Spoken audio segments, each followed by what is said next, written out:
ओम प्रकाश राजभर भाजपा के एनडीए में शामिल तो हो गए हैं, लेकिन दूसरी तरफ वह कहीं ना कहीं मायावती की तारीफ भी करते नजर आए थे, जिसकी वजह चर्चा इस बात की बहुत ज़्यादा हो रही है कि ओपी राजभर, जिनको अभी तक बीजेपी ने मंत्री पद नहीं दिया और एक के बाद एक उनको आजमाए जा रही है, यहाँ पर बीजेपी की पहले घोषित उपचुनाव जिता देते या फिर लोकसभा चुनाव में उनको एक आधी सीट जीता कर दे दें, तो इस तरीके से बीजेपी उनको आजमाई जा रही है। लेकिन बीजेपी उनको मंत्री पद के अलावा कोई और जिम्मेदारी देगी या नहीं देगी, इस पर कई सस्पेंस हैं, और मंत्री पद की भी जिम्मेदारी अभी मिलेगी या नहीं मिलेगी, इस पर भी बड़ा सस्पेंस है।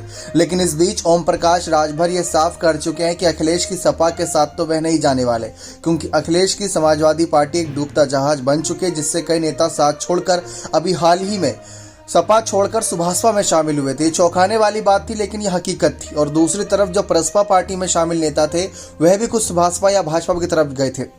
लेकिन ओपी राजभर ने बीजेपी का भले ही साथ दे रहे हों, लेकिन वह दूसरी तरफ मायावती के समर्थन में भी नजर आए थे। मायावती की बसपा का खुलकर समर्थन किया था। उन्होंने कहा था कि अगर आज के समय में कोई प्रधानमंत्री बनने लायक चेहरा है पीएम मोदी के बाद, तो वो है एक दलित चेहरा, और वो है मायावती सबसे बेहतर। उन्होंने मायावती के साथ साथ मल्लिकार्जुन खड़गे का नाम भी सुझाया, लेकिन मल्लिकार्जुन खड़गे का नाम तो अब फहरिस्त में जुड़ा है।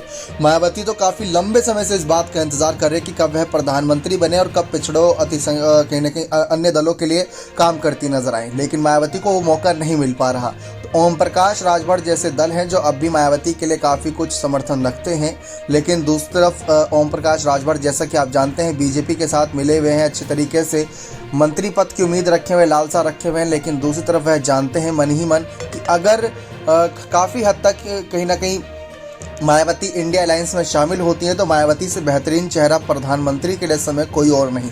तो ओपी राजभर ने ये बात अखिलेश, नीतीश, लालू यादव, सोनिया गांधी से बार बार कहने की कोशिश करी कि मायावती को भी आप अपने इंडिया अलायंस में जोड़ने की पूरी जद्दोजहद करिए, तब जाके आपको कामयाबी मिलेगी। लेकिन इस पर किसी भी विपक्षी दल ने कोई भी बड़ा बयान जारी नहीं करा। अब देखना दिलचस्प रहेगा कि ओपी राजभर, जिनको अभी तक बीजेपी ने मंत्री पद नहीं दिया है, और आगे मंत्री पद अगर नहीं मिलता तो क्या नाराजगी वजह से वह साथ छोड़कर क्या वह मायावती का हाथ थामने के लिए बेबस होंगे। देखना दिलचस्प रहेगा। बने रहे चैनल के साथ। बहुत बहुत धन्यवाद।